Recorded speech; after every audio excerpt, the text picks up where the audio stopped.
Me prolonguei aqui. Tudo bem, professor. Mas realmente serve como um exemplo, né, para mostrar que a educação ela é essencial para a gente conseguir algum lugar, né, mais para frente.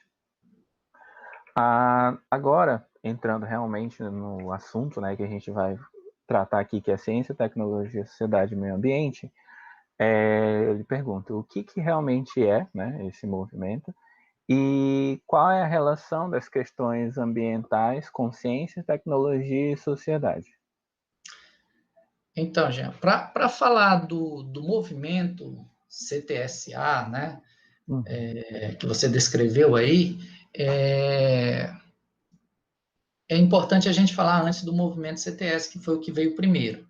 Então, ele acontece, ciência, tecnologia e sociedade, né? Esse movimento ele acontece em meados do século XX, ele é uma reação da sociedade, né? A gente encontra na literatura que tiveram dois grupos, né? Um grupo do oeste da Europa, em que a reação foi mais acadêmica, né? A reação partiu de dentro da universidade, com estudiosos, né? Fazendo uma crítica, e tem a que é dita ter surgido no norte da América, né? Então, das Américas. E, e essa não, essa foi mais de movimento popular, das pessoas irem para as ruas e protestarem. Mas o que tinha de incomum no protesto? O que havia de incomum era que era uma crítica à degradação ambiental, né, em partes decorrente da evolução tecnológica, né, e, e da associação que começou a se fazer, porque já havia a Segunda Guerra, já havia passado pela Guerra do Vietnã, e aí começaram a fazer essa associação de ciência, tecnologia e guerra.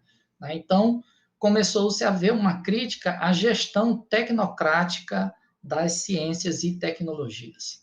Né? Ou seja, a evolução das ciências e tecnologias dada apenas pelos cientistas, né, pelos especialistas, pelos técnicos, né, e aí essa gestão tecnocrática começou a ser criticada por essas duas vertentes. Então, tem uma referência que é Freitas e Farias, 2007, né, depois eu posso passar quem se interessar, que é interessante, eles citam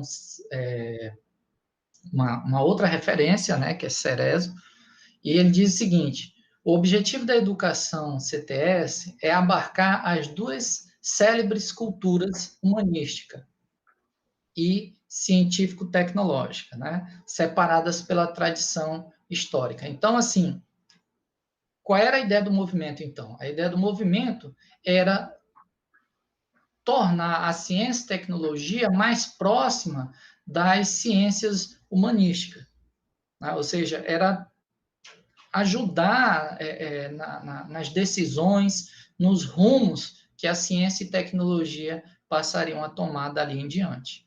Né? Então, a, a, o surgimento ele acontece nesse momento. Né? Eu queria citar uma outra referência, que é Prudêncio, né, 2019, que ela vai falar que a educação CTS ela tem várias terminologias, e para quem vai se debruçar um pouco mais sobre isso, vai perceber, né, porque você vai ouvir falar em educação CTS, você vai ouvir falar em enfoque CTS, você vai falar em perspectiva CTS, em movimento CTS e outros mais. Porém, ela tentou sintetizar em três, né? Ela diz o seguinte, que a educação CTS é o estudo das relações entre ciência, tecnologia e sociedade, né? Na educação, ou seja, no ensino das ciências, tecnologia e sociedade, na aprendizagem, na formação de professores e no currículo. Então, o termo educação CTS está associado a isso, né? Ou seja, aqui nós estamos trabalhando com tudo que diz respeito à educação. Então, por isso esse termo educação CTS. Já a perspectiva CTS, ela está mais associada a uma proposta de uma reorganização do currículo, a partir de temas ou para enfocar outra dimensão que nem sempre estão presentes no campo educacional. Então, por exemplo, questões políticas, né? Então, se aquilo não está no foco, né? Ou seja, se a educação propedêutica, né? Se a educação formal não trabalha essas questões, porém a perspectiva CTS identifica isso como as pesquisas, né? Identifica isso como algo importante, então ela vai tentar incluir, né? Esses temas importantes na educação formal. E aí você não tem uma educação CTS, você tem uma perspectiva, porque é um movimento político, né, vamos dizer assim, para que isso faça parte da educação. E o movimento eu já falei indiretamente, porque o movimento tem mais a ver com esse movimento mesmo, né, ou seja, essa gênese do estudo da ciência, tecnologia e sociedade. Então, nós poderíamos dizer que hoje existe, né, um movimento, né, hoje, talvez nem tão hoje, né, já tem um tempinho, que existe um movimento CTSA, ou seja, justamente de aliar a educação ambiental, que seguiu um rumo diferente da CTS, né? Então, existe essa proposta de unir essa educação ambiental à educação CTS, Ciência, Tecnologia e Sociedade. E aí, nessa fusão, que surge a CTSA.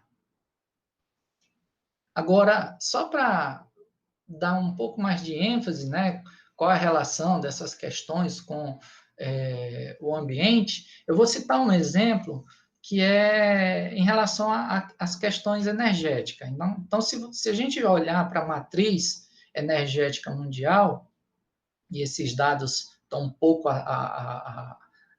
são de 2018, né? São os dados que a gente encontra na empresa de pesquisas energéticas, né?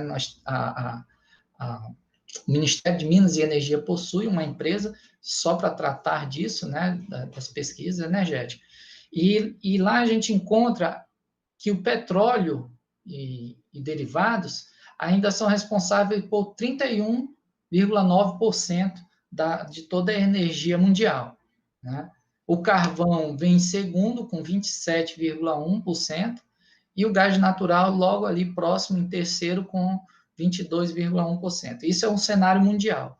Num cenário brasileiro, os dados já é um pouco mais... É de 2017, esses dados.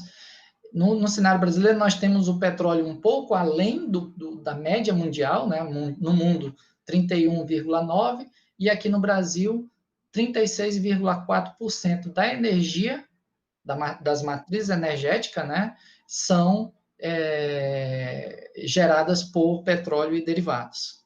Tá? 13% por gás natural. O carvão é que, né, a gente tem a felicidade de não termos tantas empresas, tantas termoelétricas, mas mesmo assim ainda são 5,7%. E aí vem a hidráulica com 12%, vem derivado de cana com 17%. Então, por exemplo, se a gente pensa na questão da cana-de-açúcar, né? Então, a cana-de-açúcar, a gente tem até, inclusive, em alguns momentos, a elevação do preço do açúcar. Por quê? Porque o produtor ele acha mais viável, mais lucrativo, que a cana seja, né, transformada no álcool, né, no etanol. Né? Então, assim, esse tema é um tema muito fértil para se trabalhar na educação básica, e é um tema que sintetiza muito bem, por isso que eu escolhi ele, né, para falarmos de como que a gente pode pensar a educação ambiental aliada à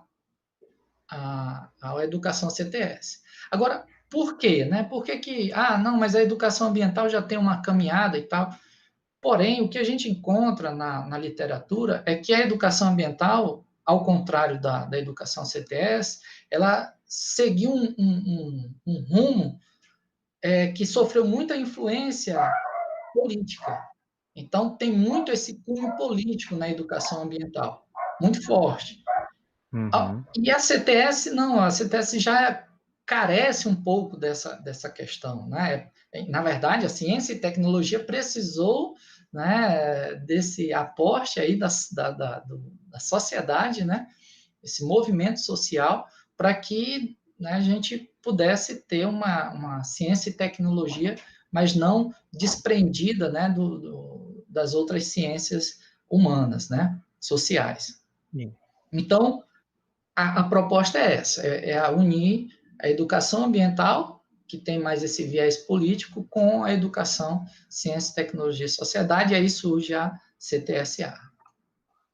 Perfeito, professor. Certo.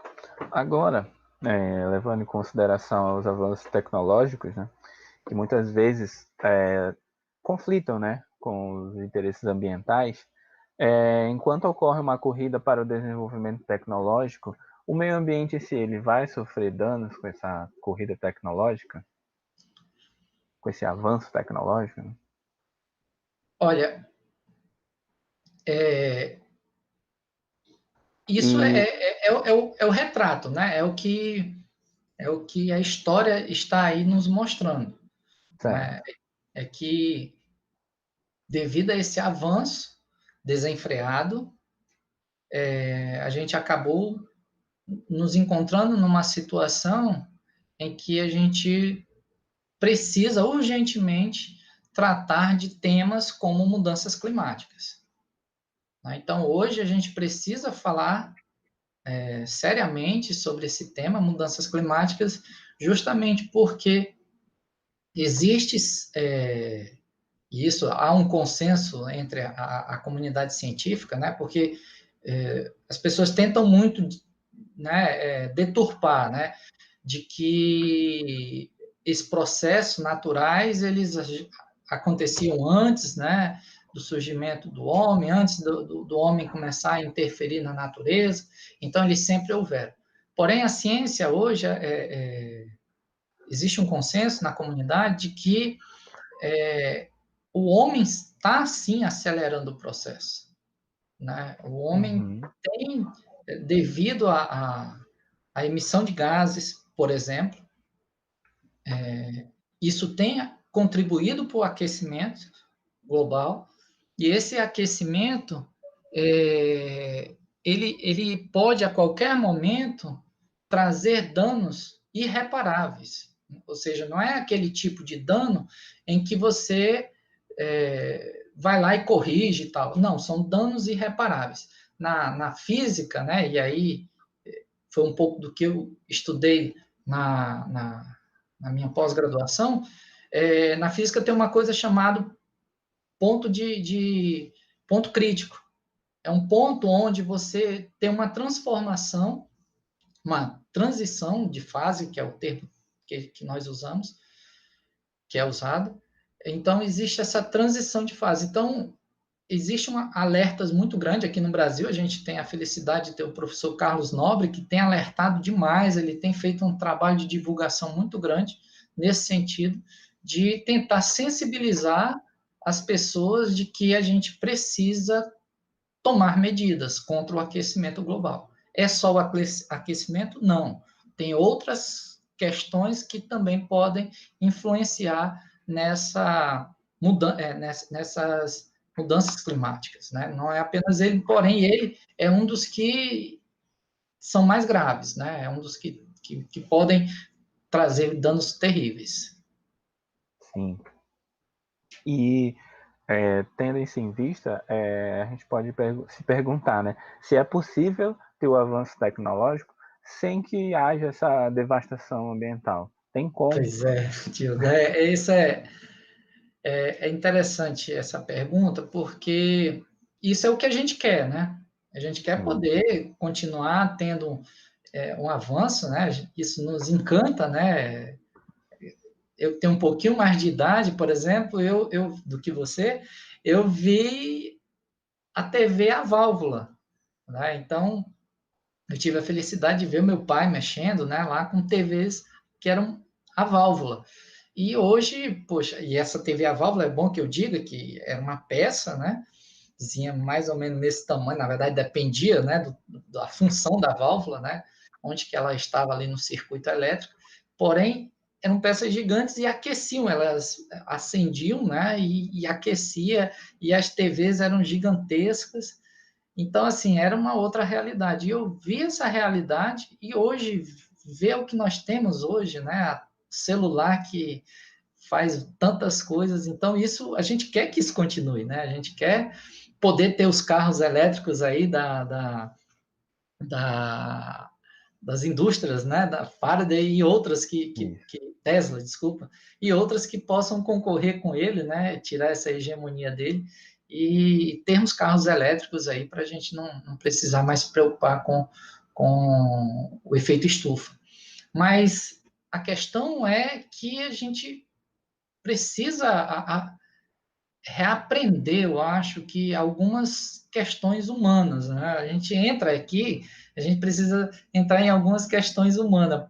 Então, sei lá, eu poderia citar aqui o psicólogo, né, Howard Gardner, que escreveu um livro chamado Cinco Mentes para o Futuro, onde ele fala que existe as mentes que a gente vai precisar para o futuro são mentes disciplinada, sintetizadora, criadora, respeitosa e ética. Então, assim, três delas estão mais nesse âmbito cognitivo, né? Que a disciplinar, sintetizadora e criadora, e essas outras duas, respeitosa e ética, a gente precisa trabalhar muito essas questões.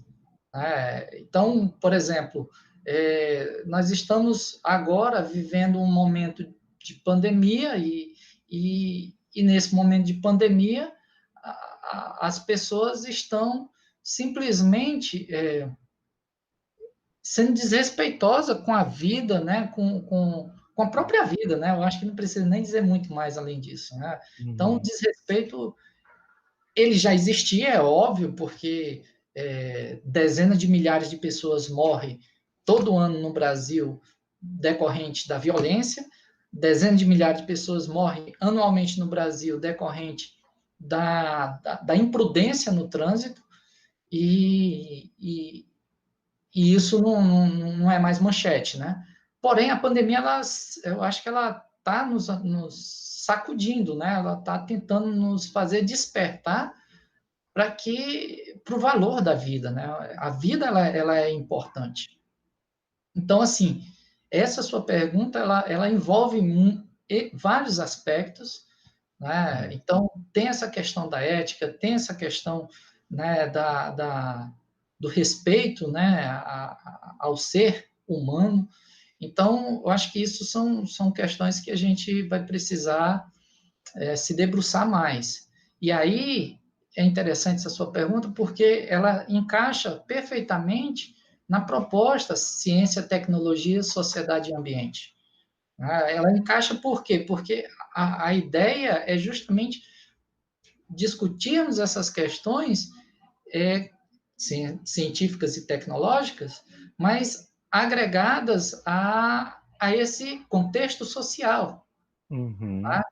Então, poxa, A se a esse gente respeito ambiental, né? a esse respeito ambiental, a essa questão social também, né? Ou seja, Isso. porque nessa questão social, eu queria lhe dizer, já que tem um artigo da Nature, um editorial, na verdade, na revista Nature, que é uma das revistas mais de maior circulação, né, no meio acadêmico, é, de alto impacto, como a gente chama, que ele faz justamente nesse editorial, o cientista ele faz uma autocrítica, né? O título da matéria, esse editorial é de 21 de fevereiro de 2017. O título traduzindo assim, uma tradução livre, seria Pesquisadores devem ir além da bolha científica. Então, lá em 2017, já havia a gente já vê, né, esse sinal de se pensar a ciência em outros aspectos, em outros contextos.